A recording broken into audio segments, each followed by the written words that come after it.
I used to remember when I was in Sri Lanka for so many years, we don't have a change of seasons there, and I always used to think about spring in the United States.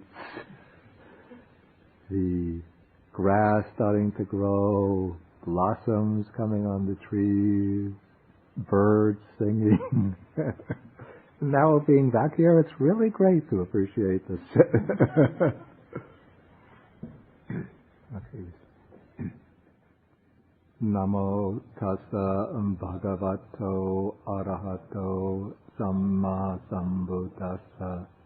Namo tassa bhagavato arahato samma sambuddhassa. Namo tassa bhagavato arahato samma sambuddhassa.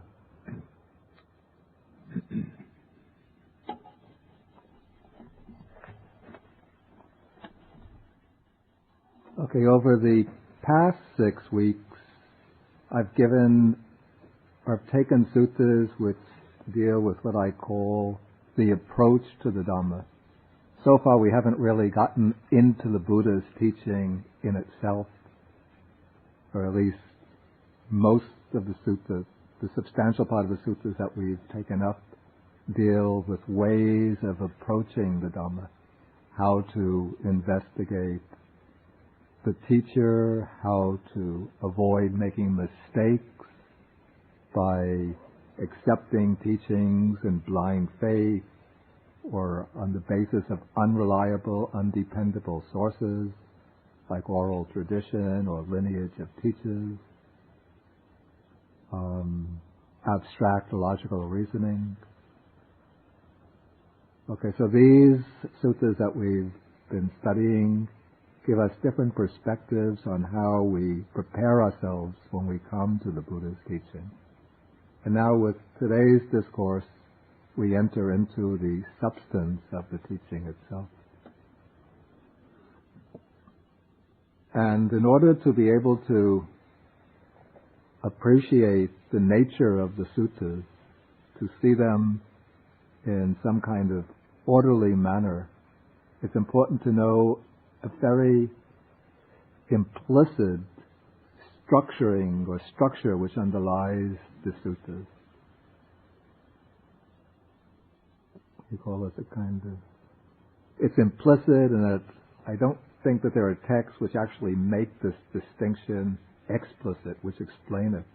But when we look at a large number of suttas and try to investigate what is the purpose behind these suttas, what is the content of the teaching, we can see that the suttas, the discourses, fall into certain distinct categories. And I find a convenient way to treat this distinction in the subject matter of the discourses is by using a classification that comes in the commentaries of the types of welfare and happiness to which the Buddha's teaching is directed. The commentaries speak of the Buddha's teaching as being directed to 3 types of well-being and happiness.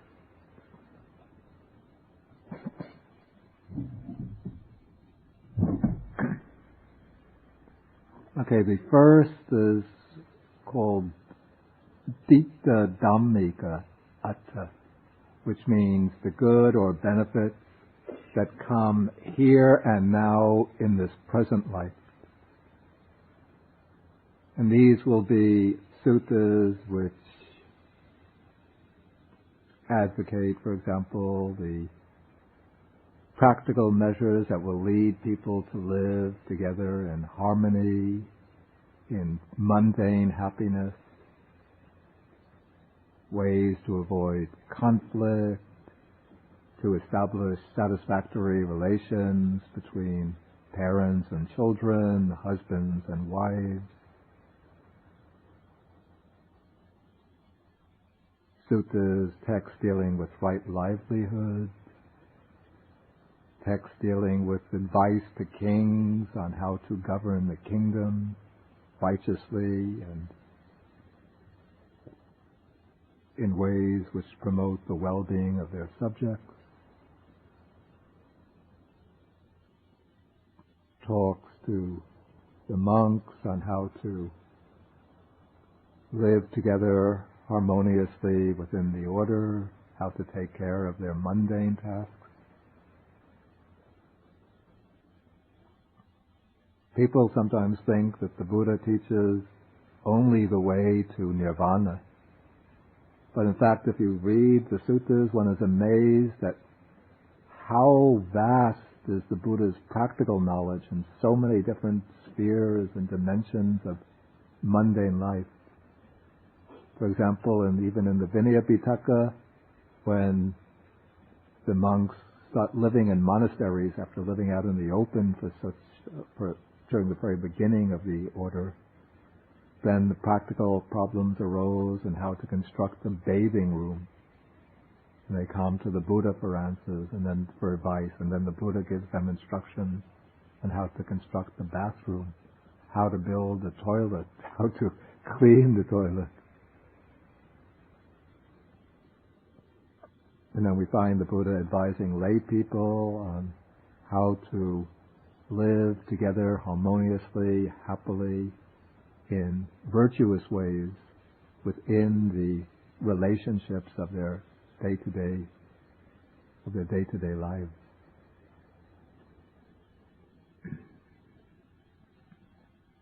Then the second level of the teaching is called samparayika, or the second benefit of the teaching is called samparayika atta. This means the benefit that comes in future lives. And these will be teachings that deal basically with observance of the principle, the law of karma and its results. Here we have to take account of a principle which underlies all volitional action. And this is the principle that any volitional action has a tendency to produce results. These are called the fruits of action.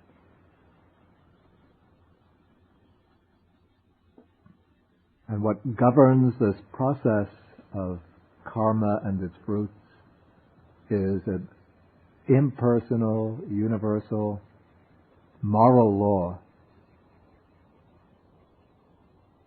The law that actions bring about results, fruits that correspond to the ethical nature, the ethical quality of the original action, such that evil actions, unwholesome actions bring pain and suffering as their fruits in future lives, and good actions, wholesome actions, bring happiness and well-being as their fruits in future lives.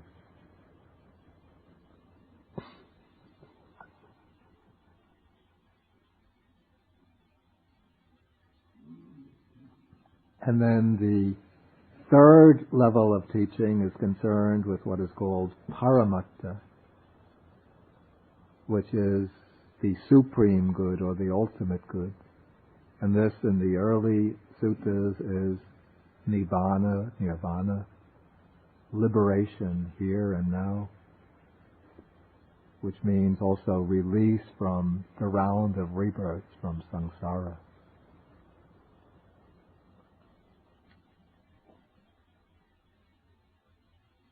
It's the unique and special function of the Buddha to discover the path that leads to the highest good, the ultimate good, the Noble Eightfold Path that leads to Nibbana.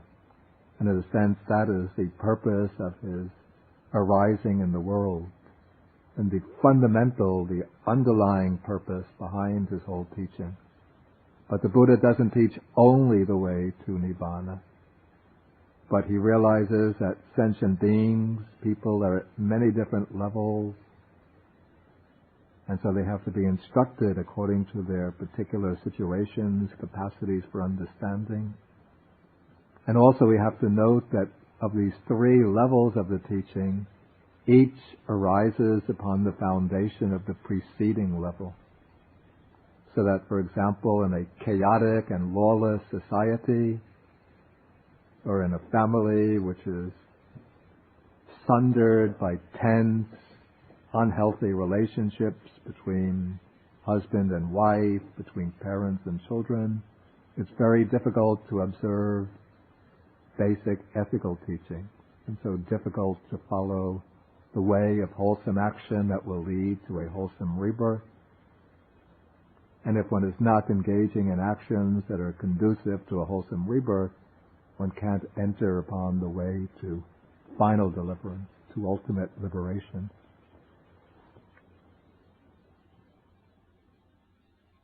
And so the Buddha has to begin by laying the foundations, by teaching those principles that lead to well-being and to happiness here and now.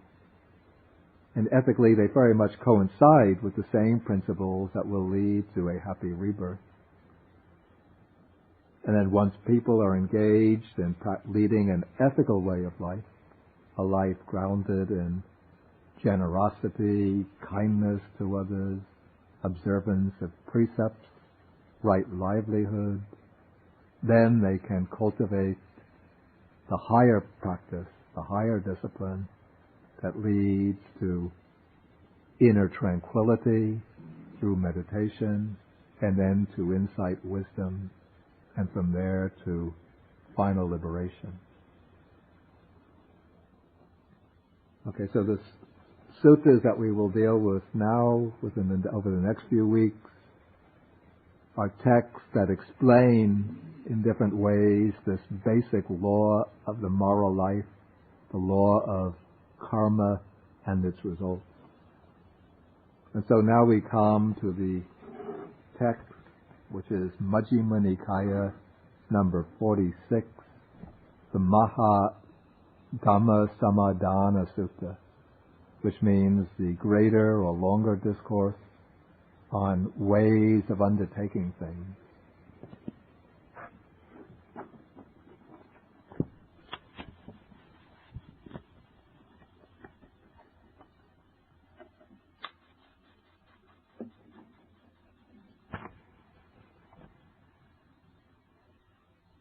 Okay, we are on page 408 in the text.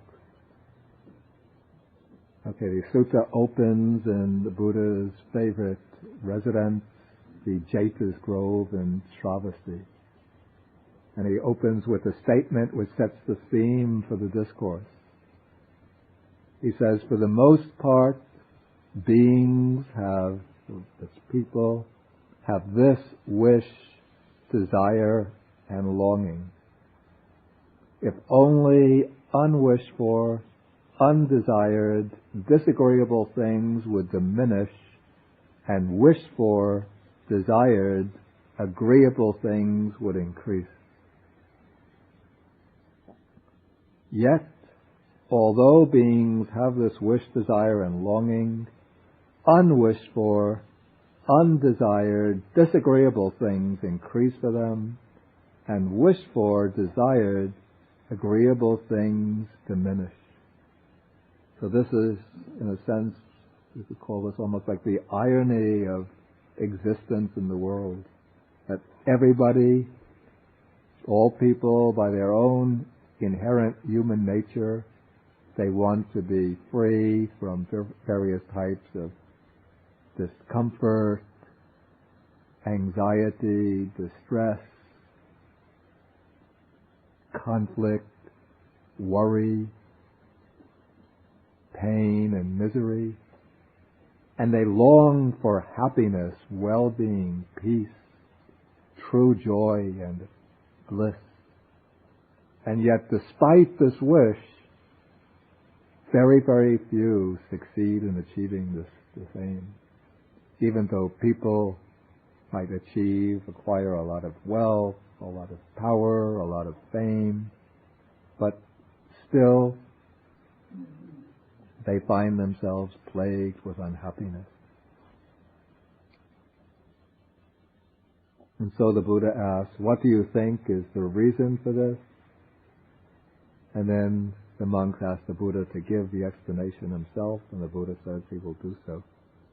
And now in the next part, starting with paragraph 3, the Buddha now is going to make a distinction between the ways of practice of the worldling or ordinary person, and what's called an untaught ordinary person. I translate this phrase now as the uninstructed worldling. Okay, the distinction is between the uninstructed worldling and the well-taught noble disciple, the Arya Savaka. And what characterizes the untaught ordinary person is that this person has no regard for the Aryans, that means the noble individuals, the Buddha himself, the great disciples, those who have transcended the level of ordinary people, those who have developed their moral practice, developed their minds, developed wisdom. And such an untaught ordinary person has no regard for the noble ones and is unskilled and undisciplined in their Dhamma. To say he's unskilled in the Dhamma, this means that he doesn't have knowledge or understanding of the Dhamma. To say he's undisciplined in it, this means that he hasn't been trained in the practice of the Dhamma. And then the next phrase is really synonymous. He has no regard for the, now I would say true person, sappurisa, or the superior person, and is unskilled and undisciplined in their Dhamma. Okay, and so this type of person, because they lack this knowledge of the true teaching and do not have any training or practice in the true teaching, they do not know what are the things that should be cultivated and what are the things that should not be cultivated. And if you want a detailed explanation of the things that should be cultivated and that should not be cultivated with definitions, then you can study on your own. I don't think I put it on the list. Sutta number 114. That is called the Sutta on what is to be cultivated and what is not to be cultivated. Okay, so this person does not know what things should be cultivated, what things should not be cultivated, what things should be followed, what things should not be followed. Same meaning. So not knowing this person then cultivates the things that should not be cultivated and does not cultivate the things that should be cultivated. And it is because of this that unwished for, undesired, disagreeable things increase for him, and the wished for, desired, agreeable things diminish. And what is the reason for this? Then the Buddha says, that is what happens to one who does not see. In other words, this is a person who is ignorant, without knowledge, true knowledge, without training. And so in the sort of simplification of this passage, which I have in the outline, we say simply that this person cultivates what should be avoided and avoids what should be cultivated. And as a result of that, he reaps bitter results, undesirable results, and misses out on desirable results. Then exactly the opposite is the case of the noble disciple. This is one who has the disciple of the noble ones, who's one who has regard for noble ones. He has respect, veneration, esteem for those who are truly noble individuals. The Buddha, the great disciple, as well as for those who are practicing the path of the Buddha. And he is skilled in their Dhamma. He has knowledge of their Dhamma. And disciplined in their Dhamma. Such a person has been trained and is himself or herself observing that Dhamma. And so this person, because they have knowledge, because they have training, so they know what are the things to be practiced, what are the things to be observed, what are the things to be cultivated, and what are the things to be avoided, to be abstained from, to be rejected. And so because they know this, they cultivate the things that should be cultivated, and they avoid the things that should be avoided. And because they do so, then unwished for, undesired, disagreeable things diminish for them, and wished for, desired, agreeable things increase. And what is the reason for that? This is what happens to one who sees, one who has true, correct understanding. Okay, so in short, the noble disciple is one who cultivates what should be cultivated and avoids what should be avoided. And by doing so, this person avoids the bitter results that come from unwholesome actions and is able to reap the desirable, pleasant results of the wholesome actions.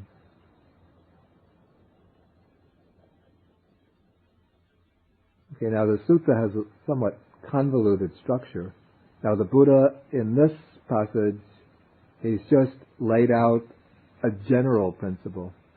But now he takes the differentiation to a finer level, a subtler level, by introducing 4 different ways of undertaking things. In other words, 4 possible, say, ways of life, modes of conduct, ways people arrange their priorities.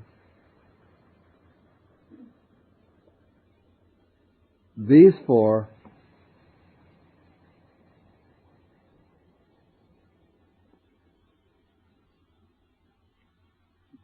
put in the abstract, here we're at 3a in the outline, is the way that is painful now and ripens in future pain. The meaning of this will be elaborated as we go along. The second is the way that is pleasant now and ripens in future pain. The third is the way that is painful now and ripens in future pleasure. And the fourth is the way that is pleasant now and ripens in future pleasure. Actually, pleasure, in a way, often it's a somewhat cheap idea, but the Pali word sukha can mean both pleasure and happiness. And also the word dukkha, which is translated here pain, also means suffering. So I think in the case of the results, suffering in the case of the first 2 and happiness in the case of the second 2 would be more appropriate, more fitting.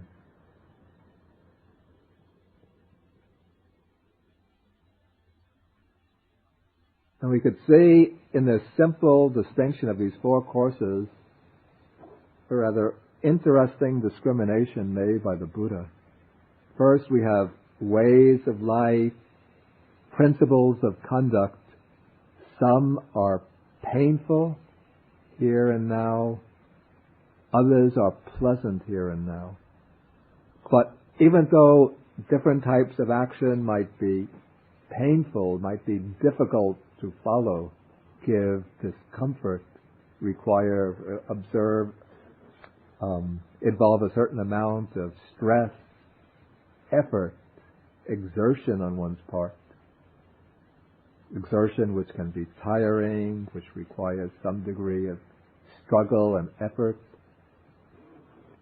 Still, within this whole variety or mass of actions which are painful to accomplish now, one distinguishes those which will ripen in future pain and suffering, and those which will ripen in future happiness and well-being. And similarly, there are many types of actions which are pleasant and agreeable to engage in. But of this great mass of pleasant, enjoyable actions, some of these will have painful results, will ripen in future suffering, and other types of actions will ripen in future welfare and happiness. And so a wise person who's going to follow the path of the Dharma has to be able to make this distinction. Generally, the actions that are painful now and that will ripen in future pain, those are easy to avoid, or at least they seem to be easy to avoid, because people always have their focus, their eyes, vision focused on the immediate experience of an action, how an action impacts on us right here and now. So if an action, course, a type of behavior is going to be painful, then naturally one wants to avoid it. And so here the distinction between the results or fruits, whether the results are painful or pleasant, is not so germane, since people will generally naturally avoid the actions which are painful in the present. So there will be very foolish people who will engage in them anyway. And similarly, with pleasant actions, naturally people will be drawn to engage in actions that are pleasurable and enjoyable here and now, without distinction between the results. So the real testing point, the acid test by which one can distinguish the foolish person and the wise person, is with the two courses of action in the middle. The way which is pleasant now, but ripens in future suffering.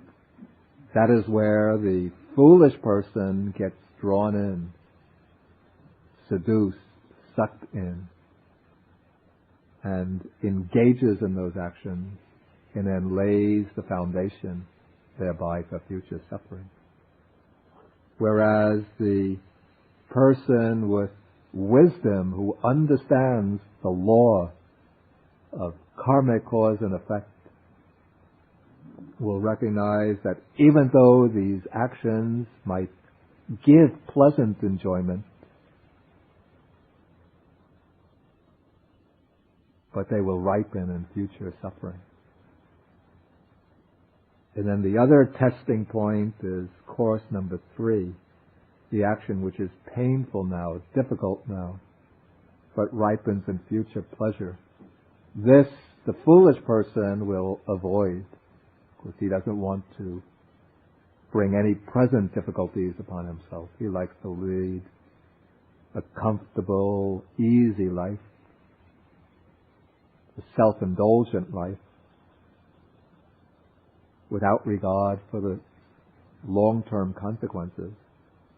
But the wise person focuses his or her mind on the long-term consequences and realizes that even though a particular course of action is now difficult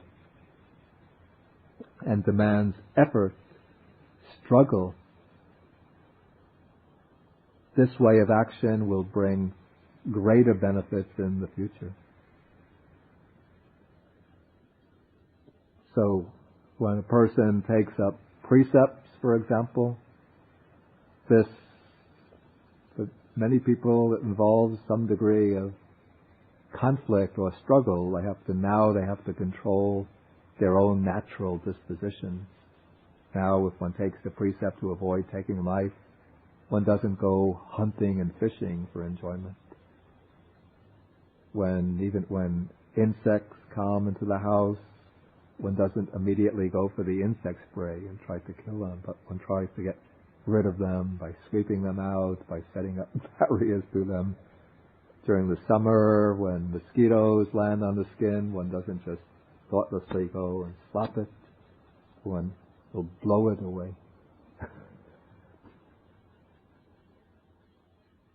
And then one has to be very conscientious when it comes to others' possessions. Maybe one doesn't have the tendency to become a thief, but one doesn't want to take any risk in illegally or unscrupulously misappropriating the belongings of others. And a person who might have strong lustful tendencies will have to restrain his lust to remain within the bounds of the third precept.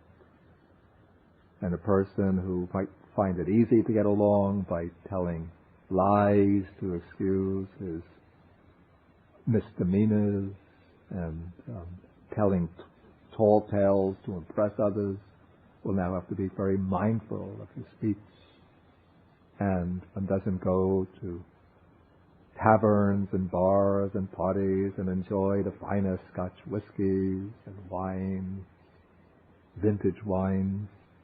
And for a person who's been accustomed to such indulgence, this will be painful or difficult.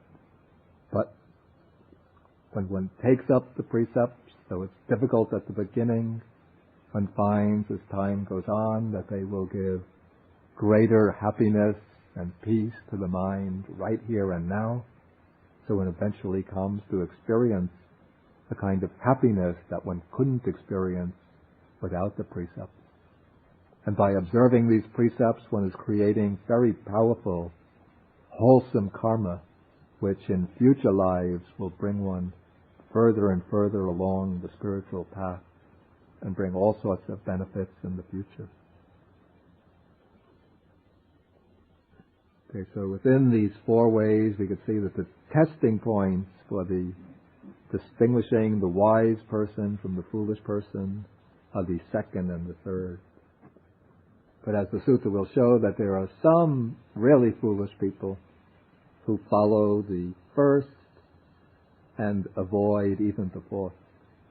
Okay, so now we come back to the text, paragraph 6. Okay, so the ignorant person does not understand the way of undertaking things that is painful now and ripens in future pain. So, not understanding this person cultivates such a course of behavior, does not avoid it, and because of cultivating it, then the undesirable, unwished for, disagreeable fruits of those unwholesome actions bounce back to him, come to him.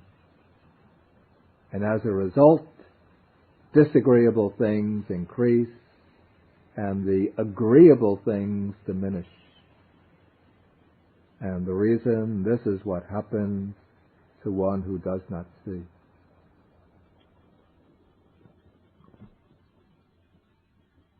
Okay, and then for the next, the way which is pleasant now and ripens in the future as pain, here the ignorant person, not understanding it as it is, cultivates it, does not avoid it, and as a result of doing so, again the undesirable things increase and the desirable things diminish. Then the third course, the ignorant person, this is the course that is painful now, but ripens in future happiness. this course, the ignorant person, not understanding it, he does not cultivate it, but avoids it. And because he does so, then the unwished for, disagreeable things increase for him, and the wished for, agreeable things diminish. Then the fourth course, the ignorant person, not understanding the way of undertaking things that is pleasant now and ripens in the future as pleasure, not understanding this one does not cultivate that path, but avoids it. And because of doing so, the unwished for, undesirable things diminish, and the desirable, wished for things increase. Okay, all of this is the result of ignorance, of not seeing and understanding this fundamental law that underlies all volitional action. Not understanding the law that actions bring results that correspond to the ethical nature of the action, and not understanding the distinction between wholesome actions and unwholesome actions, not understanding what ways of conduct should be cultivated, what should not be cultivated. And this is the case for people who don't have access to the Dhamma, the teaching of the Noble One. So generally in the world, I would say, amongst people with some religious allegiance, or even with many people who have no particular religious affiliation, but some higher sense of conscience, there will be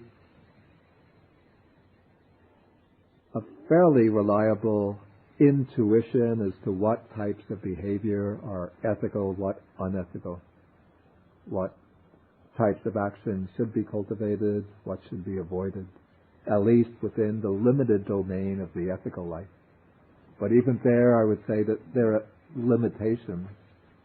For example, there might be pious Christian who observes very scrupulously the Christian principle of universal love, trying to develop love for all human beings.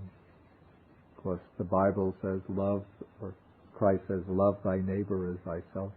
Well, actually the Old Testament says that too. But this person doesn't think twice about, during a holiday, going hunting, going fishing, and then the person can hunt and fish on the holidays, and after the holidays go to church and participate in religious services with no qualms of conscience at all. Other people can even be very religious and approve of sometimes very brutal wars. If their side is involved in a war, let our side, our nation triumph. We have to vanquish the enemy. Doesn't matter, we kill them, they're human beings, but they're just blemishes on the earth, so let's eliminate them. And even some religions that teach that one should avoid things like stealing, adultery, but they teach absolution through confession, at least for some of the transgressions or sins, so people don't think twice about transgressing these principles of behavior. Then one goes to church on Sunday, confesses to the priest, he sprinkles some water, and then one is absolved. When sinned, what is called remission of sins. When sins are forgiven. And so I would say that all the very minute explanations, the detailed explanations of what ways of action lead to unwholesome, to undesirable results, what ways of action lead to desirable results are, I don't like to be boastful, but I would say that that's fairly exclusive to the Buddha's teaching. Okay, so then now the wise person, we're in paragraph 10. Okay, the wise person is one who knows these four ways of undertaking things. And so this person, he will avoid course number one, the way that is painful and ripens in future pain. This one will also avoid course two, the way of undertaking things that is pleasant now and ripens in future pain. This person will know that the way of undertaking things that is painful now and ripens in future happiness, number three.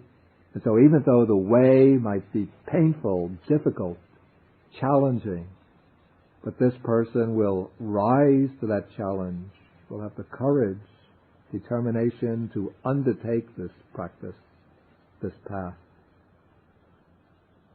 in the recognition, the confidence that it will lead to long-term happiness. For example, you hear about the benefits of practicing meditation, and so maybe you see pictures of yogis sitting very tranquil and still with peaceful, sublime faces. Maybe you hear other people speaking very highly about the benefits of meditation. Then you sit down to practice and you think immediately you're going to zip into these states of high samadhi, and 3 seconds have gone by. I'm not in it yet. 5 seconds. Boy, it must be a full minute yet then. Was I supposed to focus on my breath? Is that what it is? So the mind is wandering, then unpleasant memories come up. I have to get rid of these. I'm thirsty. I've never been so thirsty before. It's been 10 minutes already.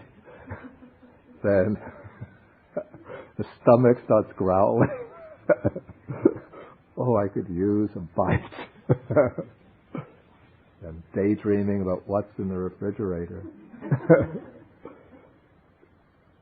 And suddenly, skin starts itching and itching and itching. It never itched that way before. Now, even though the meditation teacher said, don't look at the watch, we time the watch here.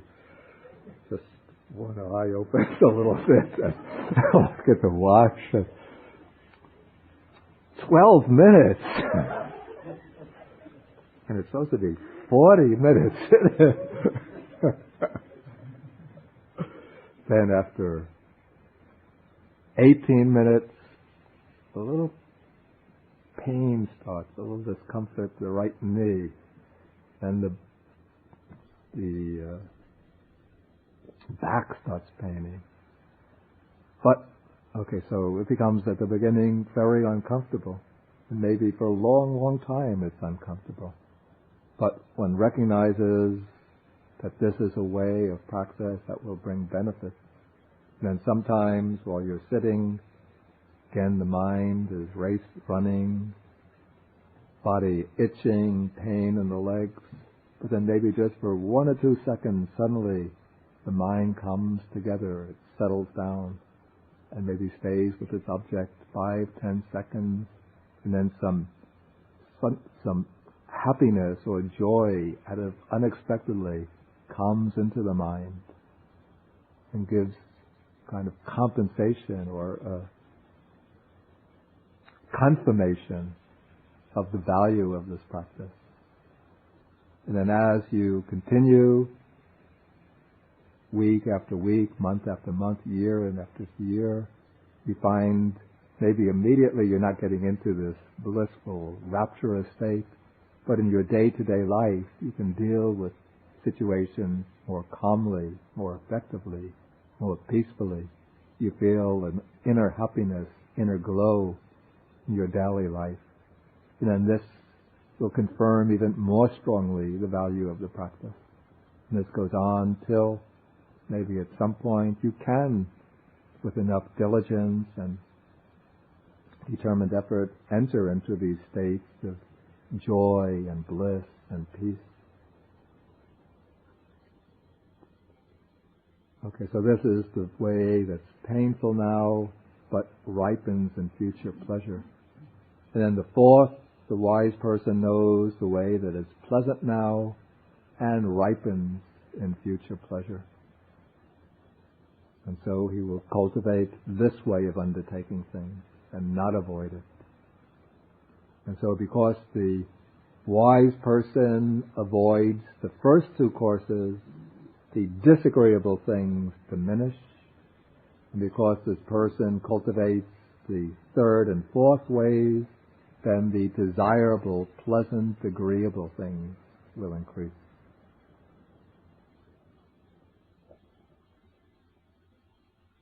Okay, so now, having laid out this basic schedule or outline, the Buddha will explain specifically what are the four ways of undertaking things. And he does this with reference to a particular formula in his teaching, which is called, it's actually two contrasting formulas or lists, numerical lists. One is the 10 unwholesome courses of action. This is an important classification, so I put it on the board. I put the Pali on the board. Here, akusala, dasa means 10. Akusala means unwholesome. Kama is karma or action. And patta is just like the English word path.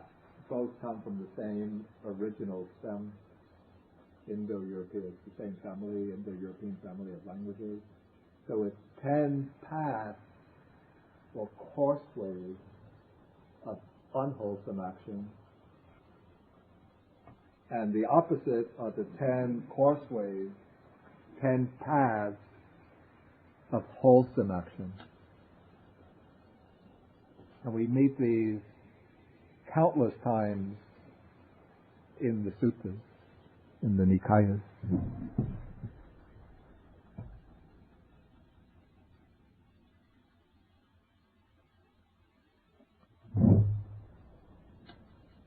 And of the 10 courses of unwholesome action, 3 are bodily.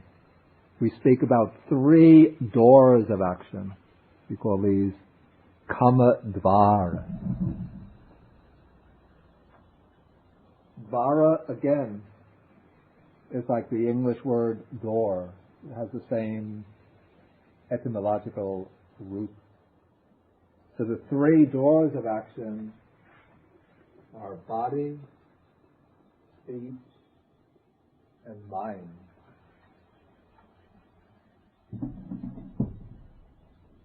Actually, in reality, all action, all karma originates where? From which of the 3 doors? In the mind. But even though all karma originates in the mind, but karma expresses itself in different ways. And when karma originates in the mind, does anyone know the key word that signifies exactly what the karma is? What is that particular factor of mind or capacity of the mind? Volition. Volition. It's a word which originates, I think, from Latin, is it?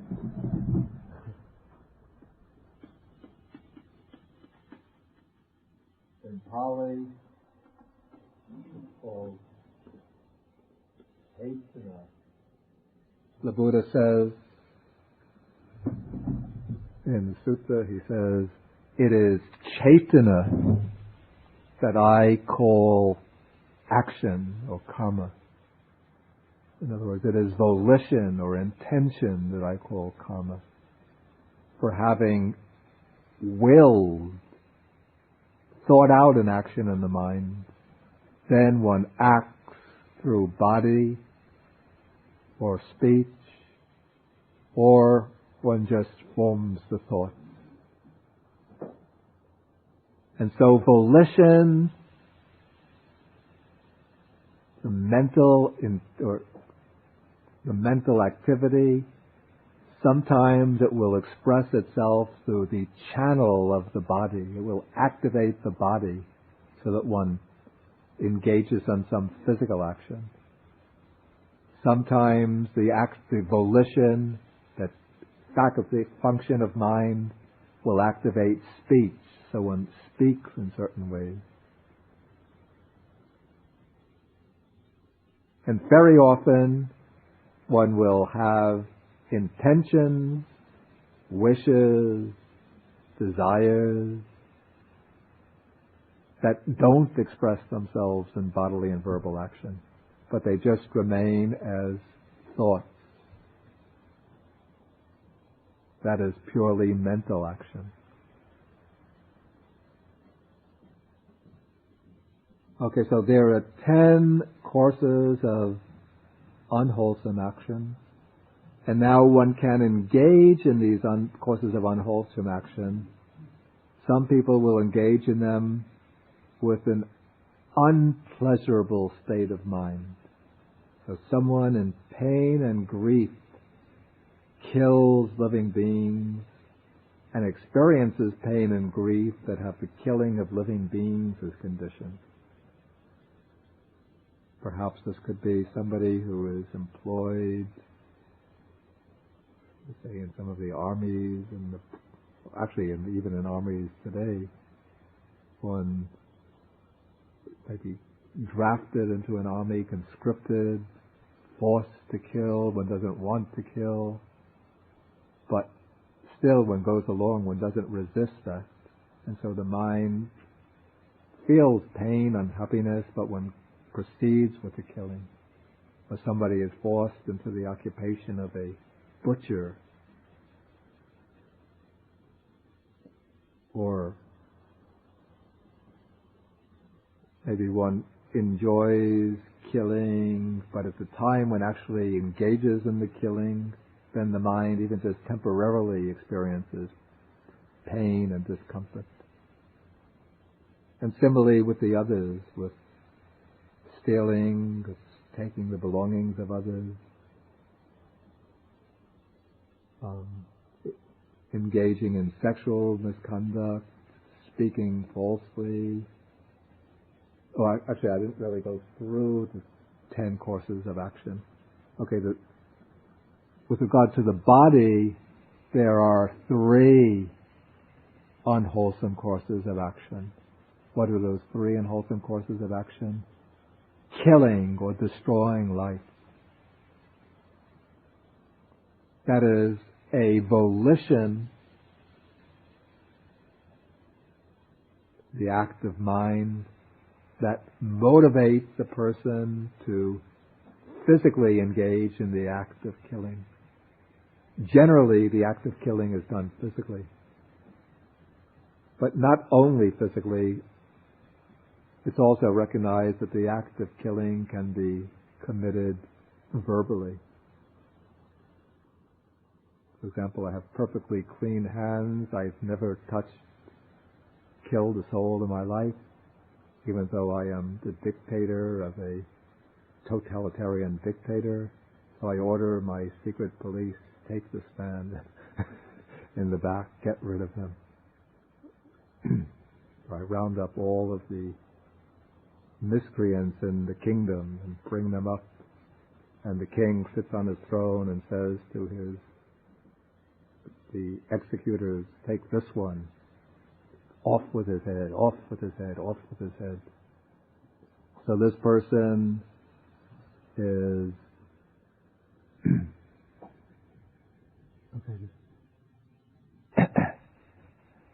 okay, so this person is one who is killing, but not using the body, using speech. But still it's considered a bodily action, because the act of killing, generally it's done with the body. Okay, stealing also is the second bodily transgression. So one could steal verbally. For example, the mastermind who plans the theft, the break-in, doesn't go to the bank himself and participate in the crime. He just sits in his hideout, in his office, waiting for the others to come back with the loot. Then he'll take the lion's share, since he is the brains behind the operation. But because he speaks, he's committing theft, and theft is generally considered a bodily action. The misconduct with regard to sensual pleasures, it seems generally that has to be committed bodily.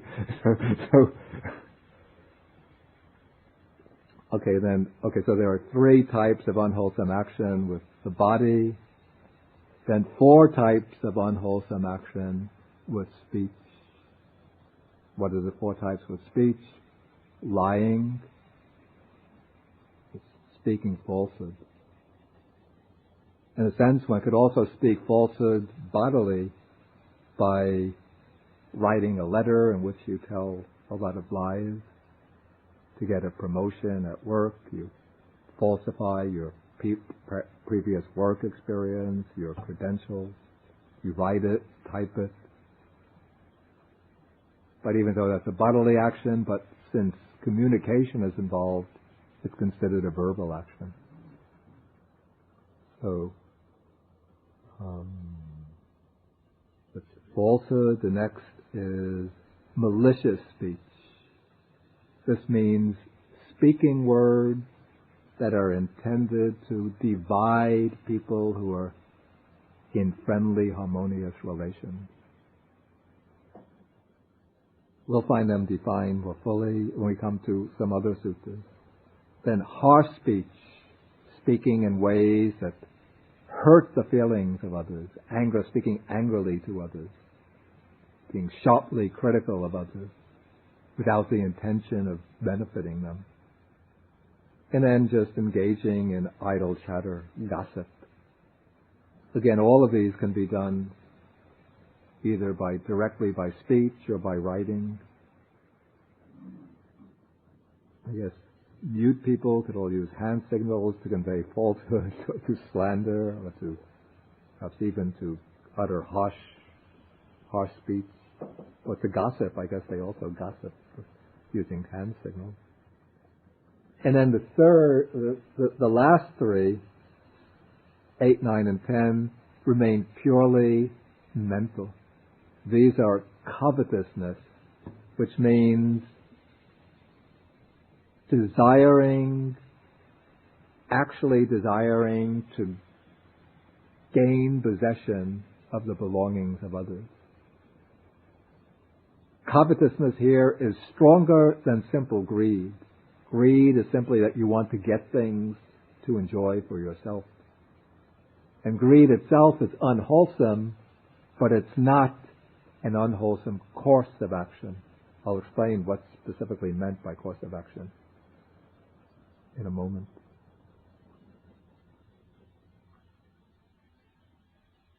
Okay, the next is the mind of ill will.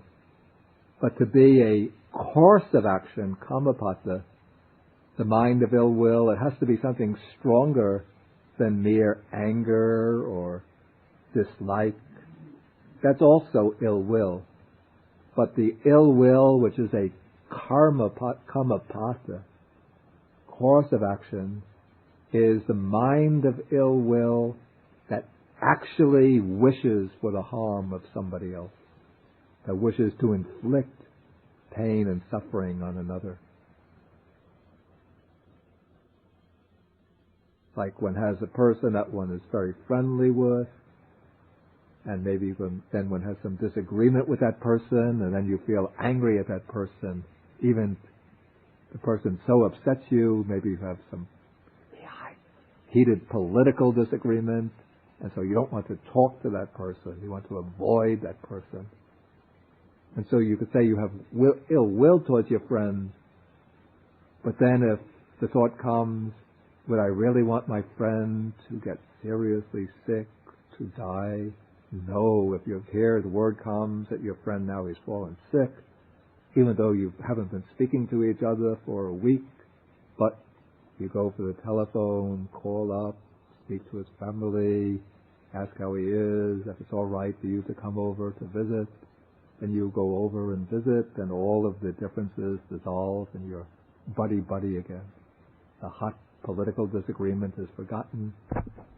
And in that case, the feeling that you had to that person, it was ill will, it's unwholesome, but it's not a course of karma. But when there's a person you really dislike and you want that person just to fall out of the picture, but to drop off, is that the expression they use? To die? Where you really want that person to suffer, to make somebody suffer, then that is the course of karma. It's ill will that becomes a course of karma. And then the last one is wrong view, which means as a course of karma, it's specifically a wrong view that denies the principle, the law of karma and its fruit, which denies that ethical actions, moral actions have any consequences beyond those that are visible here and now, that they produce results for their agent in some future existence.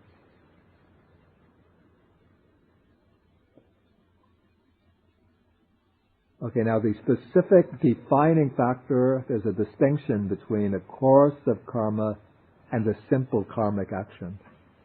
A course of karma, in Pali, a kammapatta, is an action which is capable of taking over the role of generating rebirth. In the course of our lives, we perform many, many actions. And most of these actions, if they're actions of moral significance, ethical significance, they all deposit a fruit or a power in the mind, some kind of energy in the mind, with the capacity to produce results in the future, some karmic fruit in the future. But most of these actions are too weak to generate the rebirth. But of the many actions we perform, some of these actions will be of the type that are powerful enough to generate rebirth. And those actions which are capable of generating rebirth are kammapattas.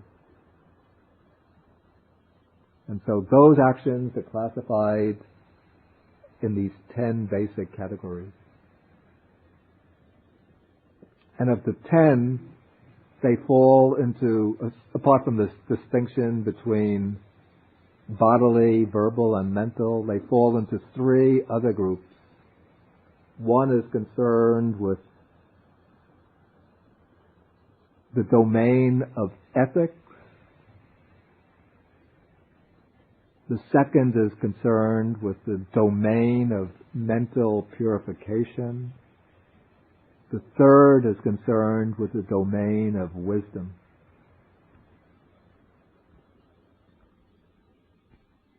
The first 7 all belong to the domain of ethics.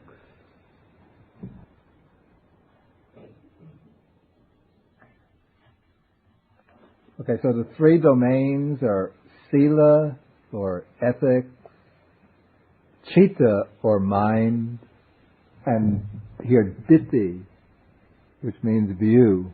And so a person who is engaging in the 7 unwholesome types of behavior has, we call sila vipatti, which means deficiency, or even we could say corruption of virtue, corruption of morality. That means sila vipatti. Whereas a person who conforms to these ethical principles is successful in ethics, in ethical observance. That would be sila sampatti. In the case of a person who is prone to possessiveness and ill will, but doesn't act on those impulses. So those are the domain of mind, citta. And this person is corrupted or deficient in mind. So that's citta vipatti. But a person who is relatively free from possessiveness and ill will is, you could say, successful in mind, or developed in mind, accomplished in mind. Citta sampatti. Then the person who holds the wrong view is ditthi vipatti,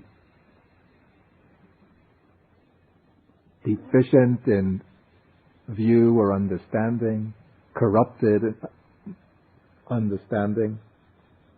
Whereas the person who has the right view is ditthi sampatti, successful or accomplished in view, accomplished in understanding, successful in understanding. Okay, I think I should stop here. And next time I will finish this sutta.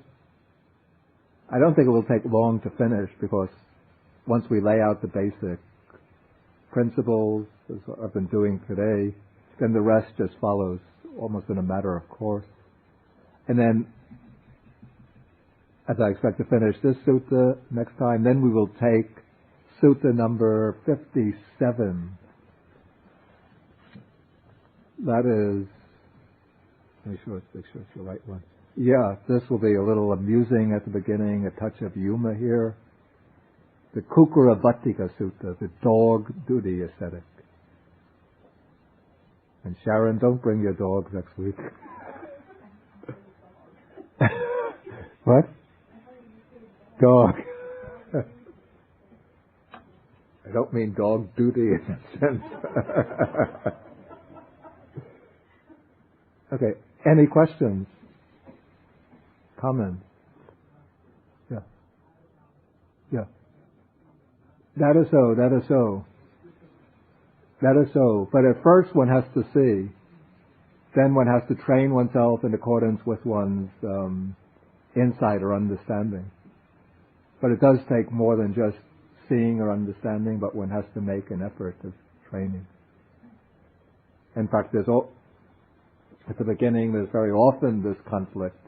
One recognizes that something is leading to one's benefit, but if it's difficult to undertake, then the mind finds inconceivable ways to get around it. Puts up all sorts of excuses. Yeah. Yeah. I mean, actions that one has committed in the past. There's no way to actually undo that action that's already been done. That action is there. But what one can do is, in a sense, dilute it by engaging in wholesome types of action, which will counteract and weaken the force of those unwholesome actions, so that they don't have much opportunity to come to the forefront and play the role of generating rebirth. We might compare this. Actually, the simile comes from a sutra. In the case of, say, a person who's habitually engaged in unwholesome actions, who has a bad character, untrained character, And an unwholesome action is like having a glass of water, and one drops a lump of salt into it. The water, after a few minutes, will become salty. So that one drop of salt or one lump of salt put into the cup of water has a very discernible effect upon the taste of the water. But if you have, say, a big bucket of water and you put the lump of salt into the bucket of water and stir it up, then sip the water, you don't get any taste of salt at all, or just very, very slight flavor. And so if a person has done unwholesome actions in the past, and the Buddha had a disciple named Angulimala, who even was said to have killed close to 1,000 people, cut off their fingers. But he was converted by the Buddha, he became a monk, and eventually became an arahant, a liberated one. And many others have, after leading a very undisciplined life, then they embrace the Dharma, and then by leading a good life, one, we could say, speaking metaphorically, deposits lumps and lumps and lumps of wholesome karma into the mind. It's like taking the lump of salt and in the cup, and then you put that into a big bucket, and then keep on pouring more and more sweet water into the bucket until one could hardly taste the salt at all. So then if that unwholesome karma gets an opportunity to ripen, the effect will be very weak. Any further questions? Suki. A good question. Technically, they're actually very, very close. Actually, right. Actually, my mind was a little bit drifting. You see, the word sankhara has different meanings in different contexts. Okay, now we get to a big topic. But sankhara in its most general usage can mean all conditioned phenomena. Anything made by causes and conditions is a sankhara. Sometimes this is translated conditioned formation. So everything, the clock is a sankhara, book is a sankhara, the table is a sankhara, the body is a sankhara, all my feelings, thoughts, perceptions, all of them are sankharas. Everything within the universe that's conditioned, composite, dependent upon causes, sankhara.